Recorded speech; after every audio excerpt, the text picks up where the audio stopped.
Nam mô Tassa Bhagavato Arahato Samma Sambuddhassa. Nam mô Tassa Bhagavato Arahato Samma Sambuddhassa. Nam mô Tassa Bhagavato Arahato Samma Sambuddhassa. 16 February 2026. We all will meditate together about 45 minutes, and then there will be sharing experience or asking the question.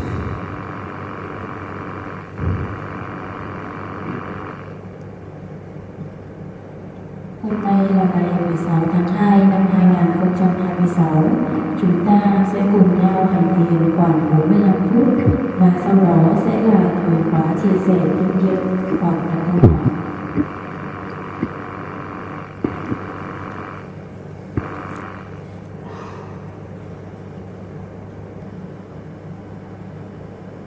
In order to detach from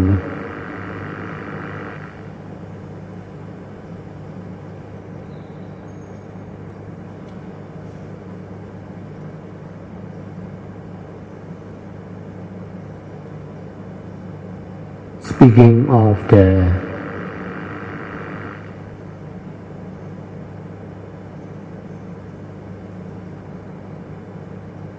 human beings, normal human beings, we need to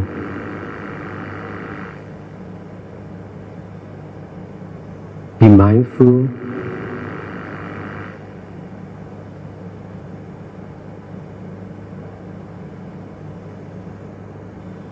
Dhamma teaching or Dhamma talk like this.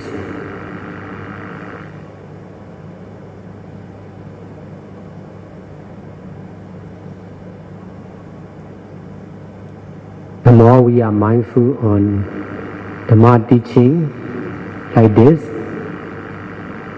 the more we will be able to detach from the conversation or speaking of normal living beings. Để có thể xả đi khỏi những lời nói của mọi người thì chúng ta cần phải tránh niệm vào những bài pháp thoại hay những chia sẻ về pháp như thế này. Chúng ta càng có thể tránh niệm vào những bài pháp thoại, những lời dạy bao nhiêu thì chúng ta sẽ càng có khả năng xả đi khỏi những cuộc hội thoại, những lời nói của những người bình thường bấy nhiêu. Both of Dhamma talk or teaching and speaking or conversation of normal human beings are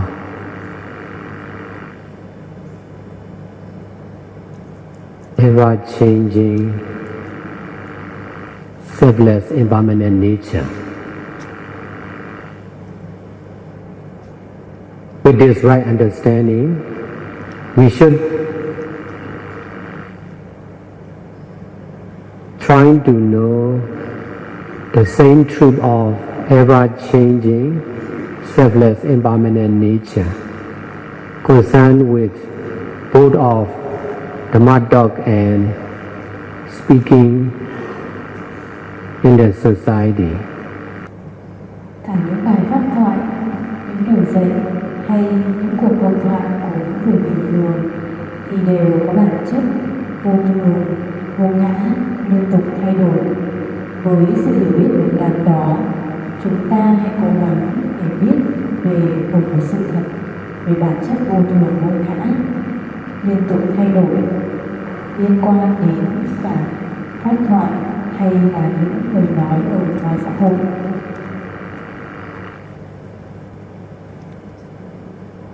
Speaking about the society are just the song, which is the same ever-changing, selfless, impermanent nature.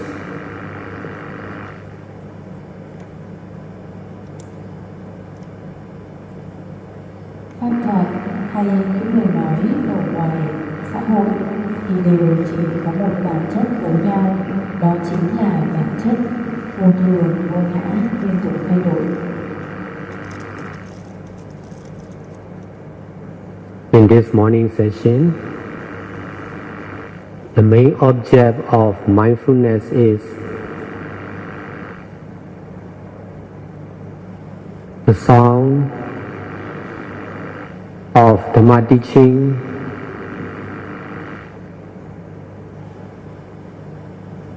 and the sound of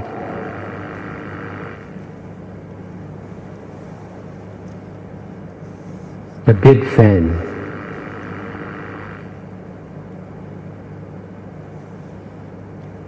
Both sounds are just ever-changing, selfless, impermanent nature. Trong thời khóa buổi sáng ngày hôm nay, đối tượng trải nghiệm chính của chúng ta sẽ là âm thanh của lời pháp thoại và âm thanh của chiếc quạt lớn. Cả hai âm thanh này thì đều chỉ có cùng một bản chất là bản chất vô thường, vô ngã, liên tục thay đổi. In fact, everything, including our own normal breathings, is the object of mindfulness. Sự thật là tất cả mọi thứ, bao gồm cả hơi thở của chúng ta, thì cũng là đối tượng của sự trải nghiệm. As a meditator, we should try to be mindful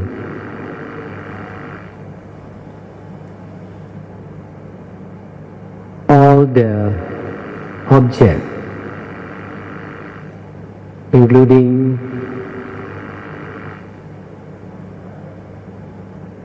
the sound of the nature or the big fan and the Dhamma teaching also.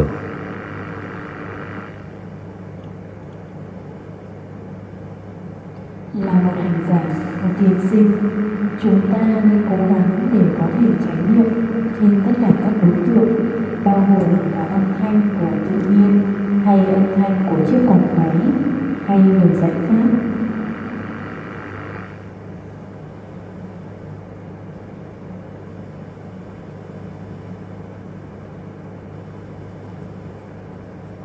Every appearing is ending in disappearing, in the same disappearing. Tất cả sự sanh lên đều sẽ diệt đi, tương ứng với nó. The aim of mindfulness on different appearing is to know the same disappearing.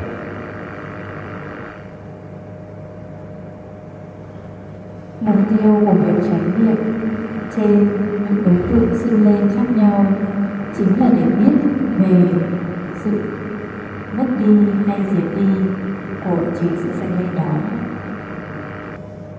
Ever-changing, selfless, impermanent nature is just appearing and disappearing only. Bản chất vô thường, vô ngã, liên tục thay đổi, chính là sự sanh lên và diệt đi mà thôi. we all are easy to be mindful on appearing. Now, as a meditator, we should try to know the same truth of disappearing or ever-changing impermanent nature of every object of present appearing. Chúng ta đều rất dễ dàng để có thể chánh niệm trên sự sanh lên của đối tượng.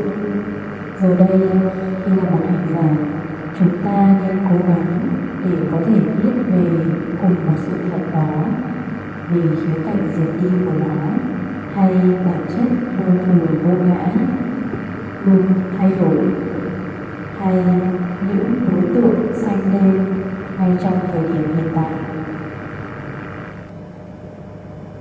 If we are mindful only on appearing, present appearing of the sound, the seeing, the smell, the taste, the touchness, or the knowing of the mind will be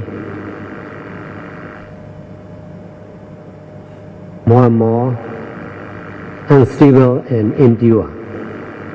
Only when we are able to be mindful the disappearing of every appearing, our present mind will be more and more stable and pure.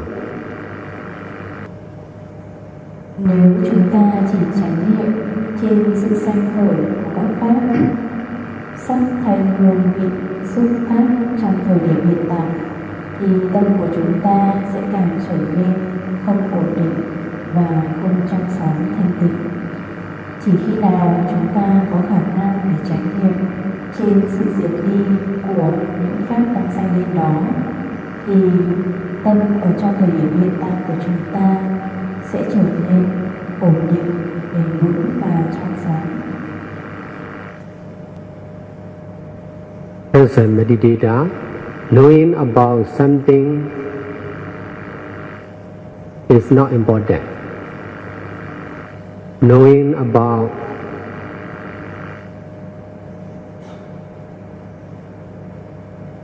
nothings or nothingness or emptiness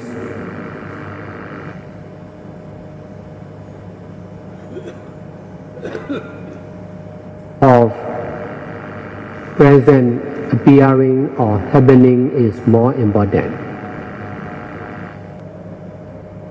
Là một hành giả, việc chúng ta biết về một cái gì đó thì không quan trọng, mà việc biết về không gì cả hay sự trống không, tánh không của khoảnh khắc hiện tại sanh lên diệt đi, hay những gì đang xảy ra ở trong hiện tại thì quan trọng hơn.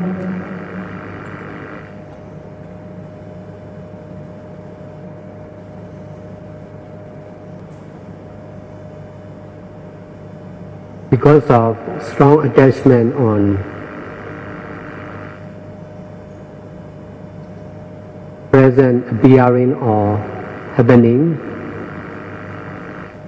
we are difficult to know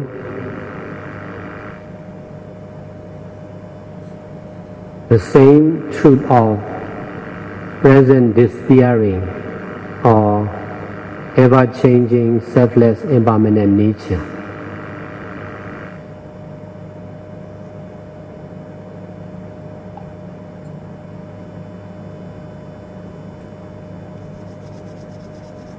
Bởi vì sự dính mắc mạnh mẽ vào sự sanh lên trong hiện tại hay những gì đang diễn ra, mà chúng ta rất khó để có thể biết về sự thật tương tự, đó chính là sự diệt đi trong khoảnh khắc hiện tại, hay bản chất vô thường vô ngã liên tục thay đổi.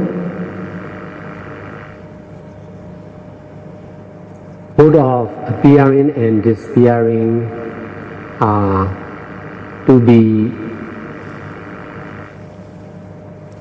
using only, experiencing only, knowing only.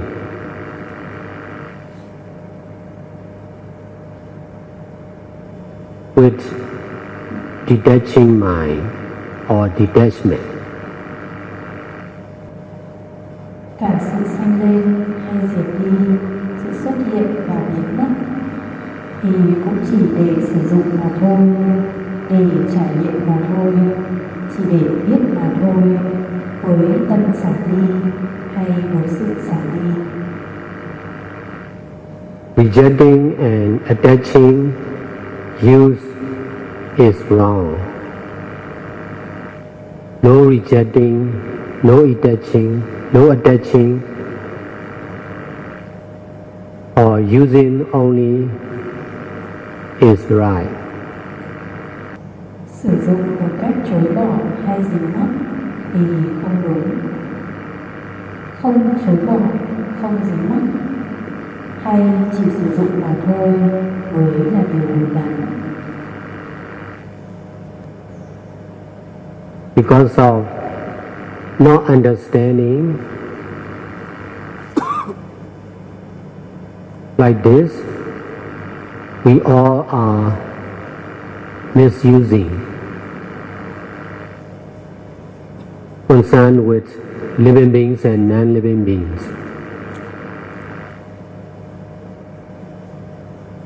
With attachment. Bởi vì không có sự hiểu biết đúng đắn như thế, nên chúng ta hay sử dụng sai cách, sử dụng sai lầm những chúng sinh hay phi chúng sinh, và chúng ta đã sử dụng với sự dính mắc.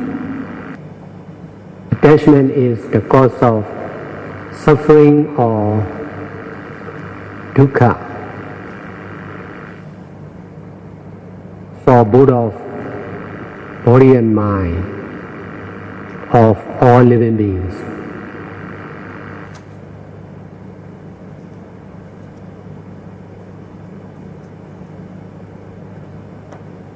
Dính mắc chính là nguyên nhân của sự đau khổ hay khổ lý cho tất cả những chúng sinh, tất cả thân và tâm của tất cả chúng sinh.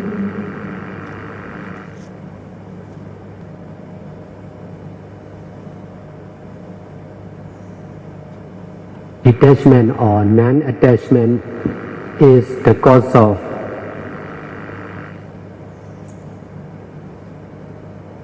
reducing suffering or dukkha of body and mind of all living beings.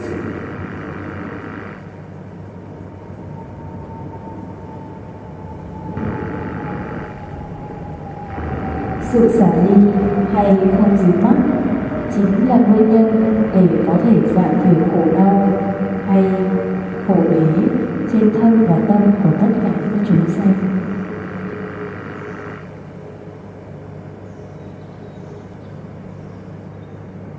In the society, we used to blame on someone.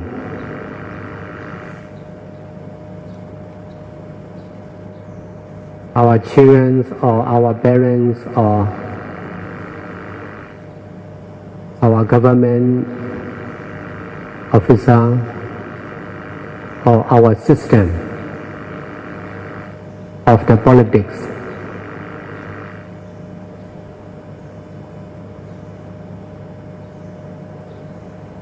Blaming on something or someone like this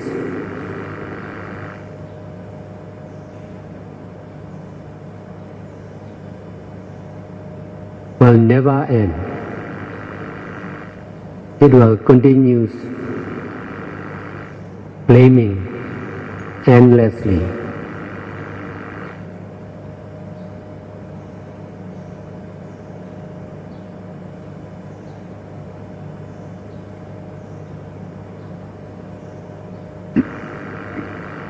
Ở trong xã hội thì chúng ta quen với việc đổ lỗi cho một ai đó, ví dụ như con cái của chúng ta, cha mẹ của chúng ta, hay những quan chức chính phủ hay hệ thần chính trị. Đổ lỗi cho một cái gì đó hay một ai đó như thế sẽ không bao giờ kết thúc, nó sẽ tiếp tục đổ lỗi không hồi kết.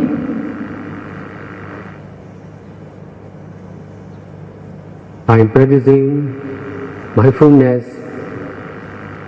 with detachment like this, we should stop blaming on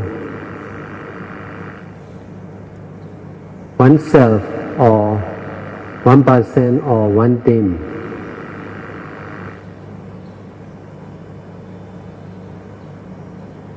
Bằng việc thực hành chánh niệm với sự xả ly như thế này, chúng ta nên dừng lại việc đổ lỗi cho một ai đó, hay một cái gì đó, hay một người nào đó.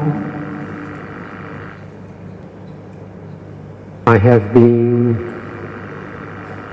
practicing and teaching meditation like this for over 23 years as a monk continuously.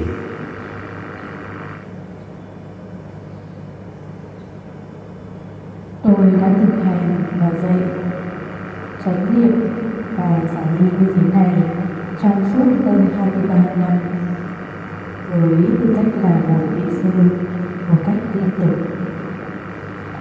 Because of strong attachment of blaming on someone or something,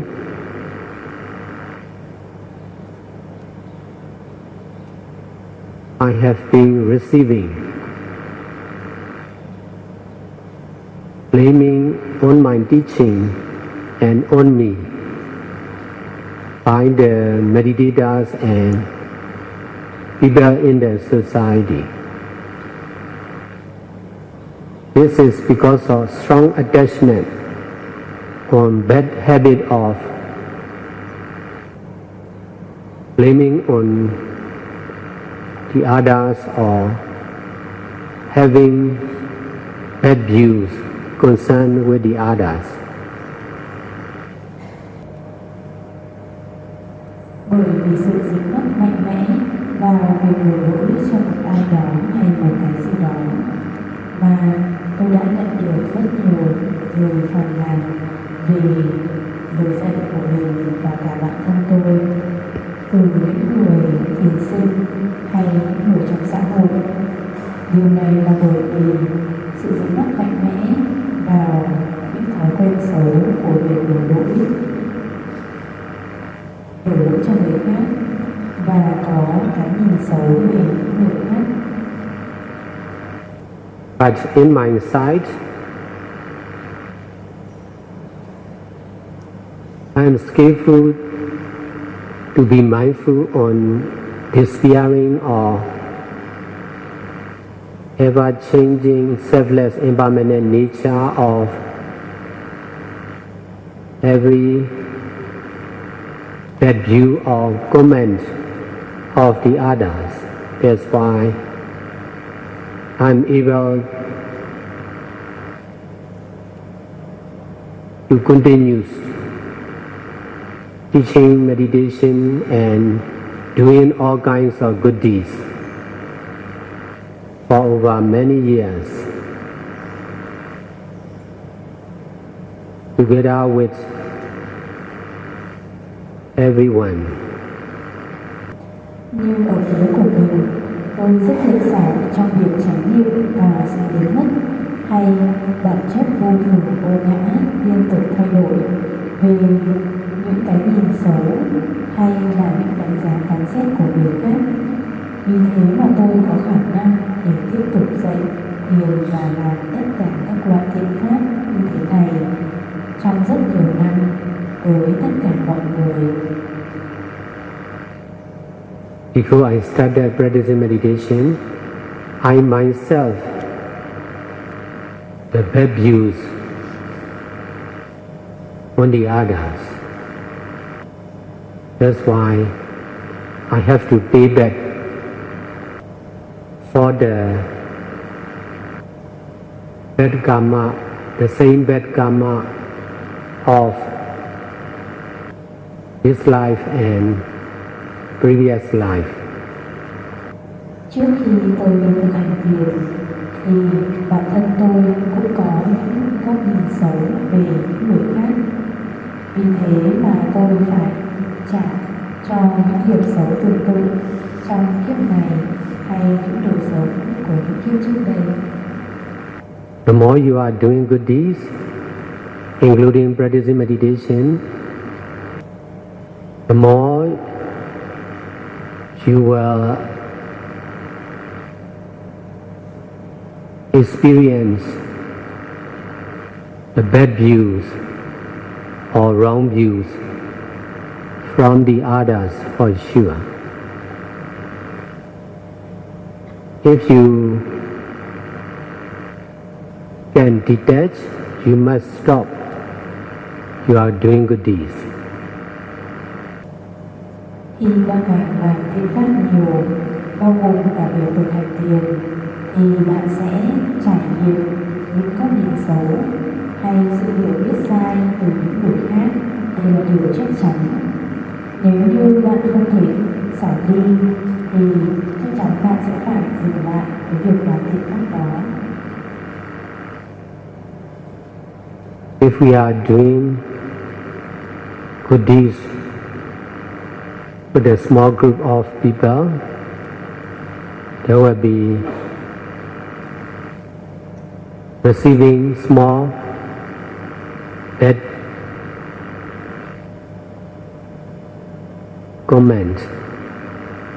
If we are doing with a group of people, there will be more bad or wrong views from the people for sure. Nếu như chúng ta làm thiện pháp với một nhóm nhỏ, với số lượng người nhỏ, thì chúng ta sẽ nhận được những bình luận và những comment xấu ít hơn. Còn nếu như chúng ta làm việc với một nhóm lớn hay với nhiều người, thì chắc chắn sẽ có nhiều những bình luận xấu từ những người khác. Đây là điều chắc chắn.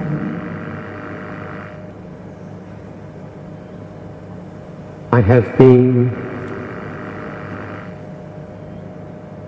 teaching and practicing meditation together with doing all kinds of good deeds. More and more country of the whole world. That's why I have been receiving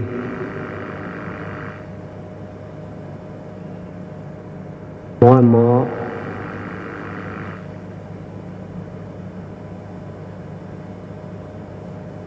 believing and supporting and volunteering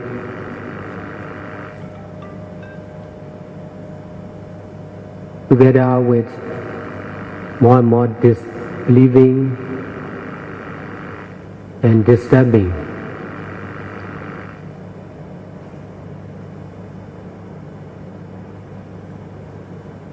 But concerned with the past experience,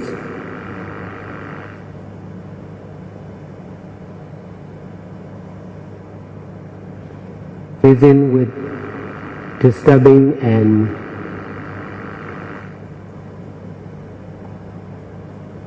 helping become less and less.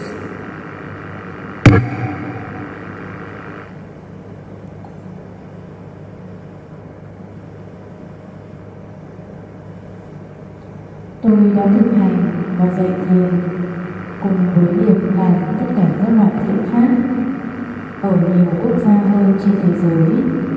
Vì thế mà tôi cũng đang nhận được nhiều hơn nữa niềm tin, sự ủng hộ, sự trợ giúp.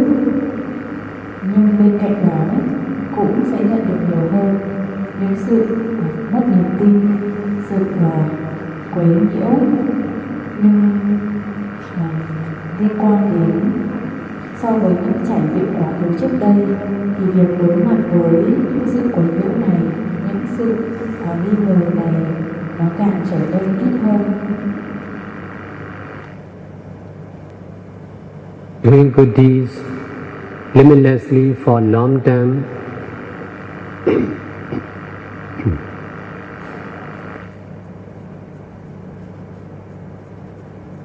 is the cause of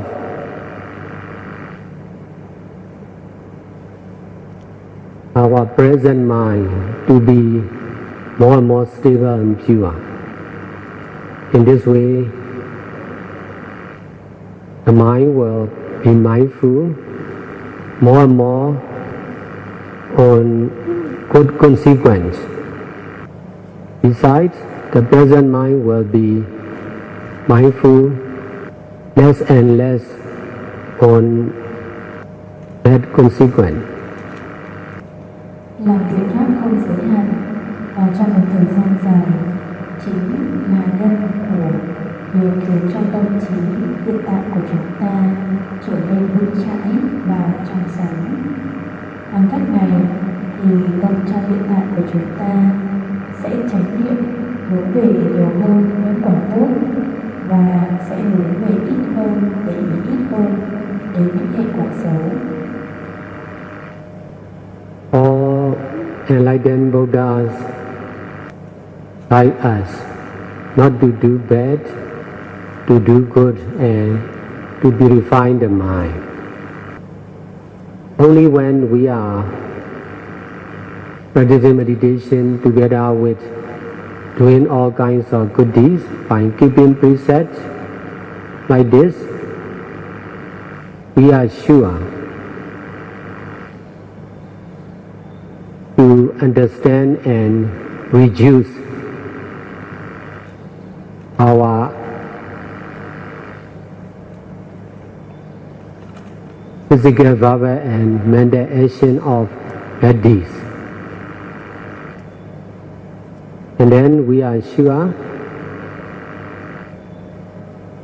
to be able to do more and more good deeds. In this way, the mind will be more and more stable and pure, for sure. Tất cả những đức Phật đã giác ngộ đều dạy chúng ta rằng không làm điều xấu, làm điều bất thiện, làm điều thiện và theo nội tâm. Chỉ khi nào mà chúng ta thực hành thiền cùng với việc làm tất cả những thiện pháp như giữ giới như thế này, thì chúng ta chắc chắn rồi sẽ hiểu và giảm được những hành động xấu trên thân khẩu ý, và chúng ta sẽ có khả năng để có thể làm được nhiều thiện pháp hơn nữa. Bằng cách này thì tâm của chúng ta sẽ càng trở nên bình ổn và trong sáng. Now in this sitting meditation, we should try to be mindful the sound of a big fan, big ceiling fan, together with the heat of the electric light. Hiện tại trong thời ngồi thiền này, chúng ta nên cố gắng để có thể chánh niệm về âm thanh của chiếc quạt trần lớn cùng với nhiệt độ của bóng đèn điện. If we are staying outside of the mahal, we should try to be mindful the heat of the sunshine and the blowing of the wind, natural wind. The shade of the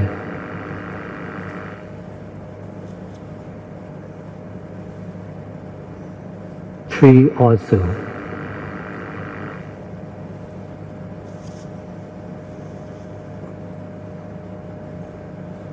Nếu như chúng ta ở bên ngoài thì chúng ta nên cố gắng để tránh niệm về hơi ấm của mặt trời hay làn gió thổi qua hay những tán cây.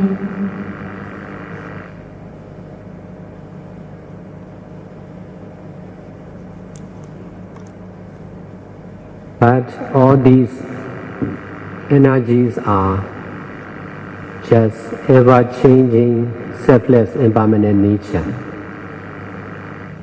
The aim of mindfulness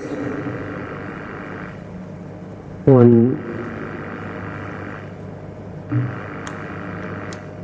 present appearing or happening is to know the same truth of ever-changing, selfless, impermanent nature.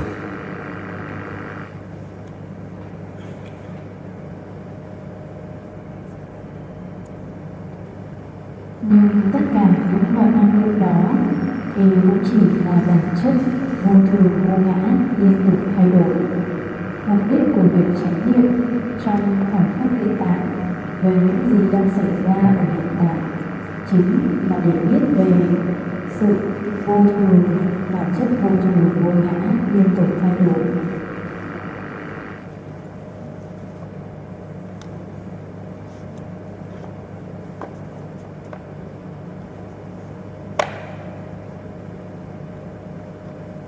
This practice is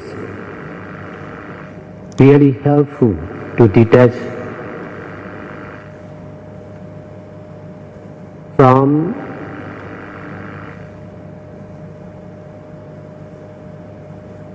our life and difficulties or problems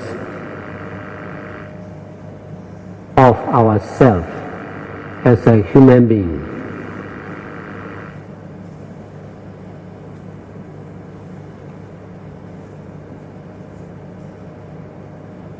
Sự thực hành này thật sự có ích để chúng ta có thể xả ly khỏi cuộc sống của chính mình, xả ly khỏi bản thân và xả ly khỏi những chứng sinh khác. Attachment is the cause of suffering or dukkha or misunderstanding as our own.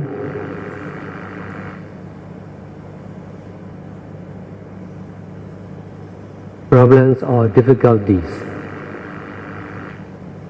Detachment with mindfulness like this is the cause of reducing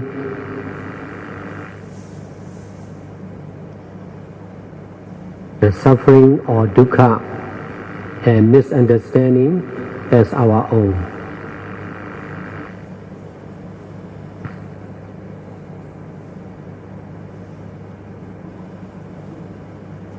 Sự dính mắc chính là nguyên nhân của đau khổ, hay sự hiểu biết sai lầm rằng vấn đề này là của chúng ta, sự khó khăn này là của chúng ta. Sự xả ly với chánh niệm chính là nhân của việc có thể giảm thiểu được sự đau khổ hay sự hiểu biết sai lầm về thứ này là của tôi.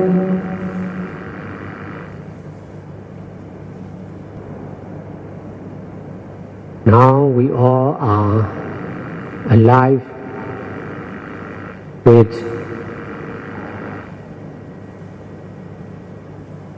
present moment mind or ever-changing, selfless, impermanent nature.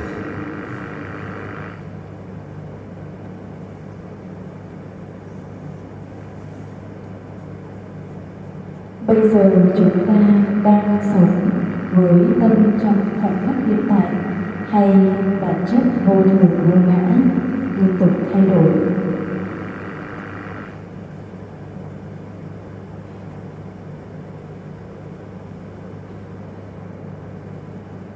Compare with this right understanding about ever-changing, selfless, impermanent nature. Nothing or no one is real.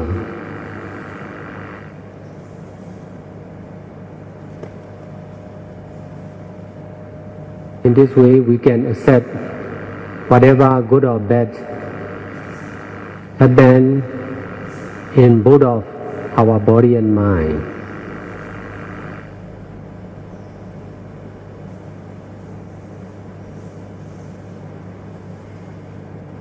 So sánh với sự hiểu biết đúng đắn về bản chất vô thường vô ngã liên tục thay đổi thì không có gì cả, không có ai cả là thật. Bằng cách này thì chúng ta có thể chấp nhận tất cả những gì xảy ra trên thân và tâm của mình, dù điều đó là xấu hay tốt.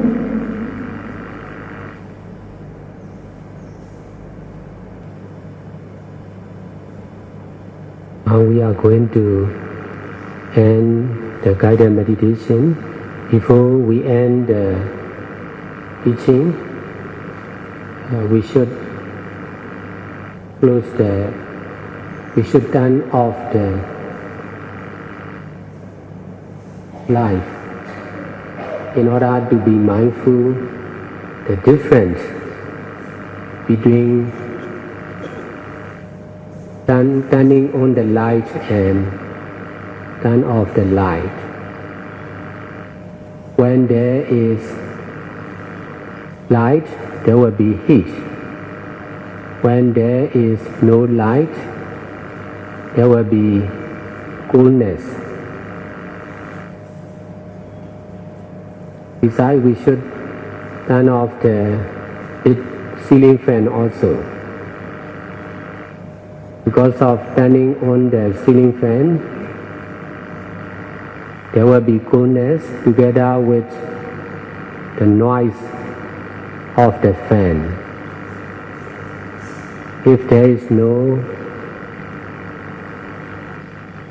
moving of the fan, there will be no noise.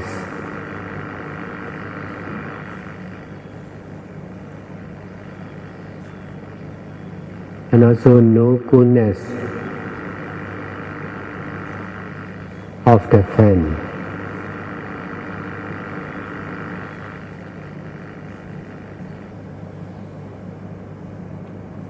Bây giờ thì chúng ta sẽ chuẩn bị kết thúc hồi hướng dẫn thiền. Trước khi chúng ta kết thúc thì chúng ta nên tắt đèn điện để có thể trải nghiệm về sự khác biệt giữa khi bật đèn và tắt đèn. Khi có đèn thì sẽ có nhiệt độ, khi không có ánh đèn thì sẽ có sự mát mẻ. Bên cạnh đó, chúng ta cũng nên tắt chiếc mặt trời. Bởi vì khi chúng ta có chiếc mặt trời thì sẽ có tiếng ồn. Nếu như không có sự chuyển động của chiếc mặt trời thì sẽ không có tiếng ồn và cũng sẽ không có sự mát mẻ đi kèm với đó.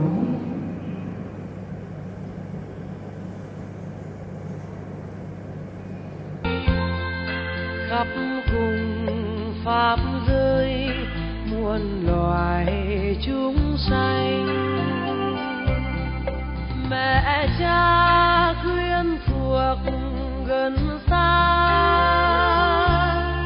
hiện tiền qua vãng thập phần phước duyên, cầu xin hộ pháp chư thiên, pháp tâm hoan hỷ bao truyền giúp cho thảy đều hướng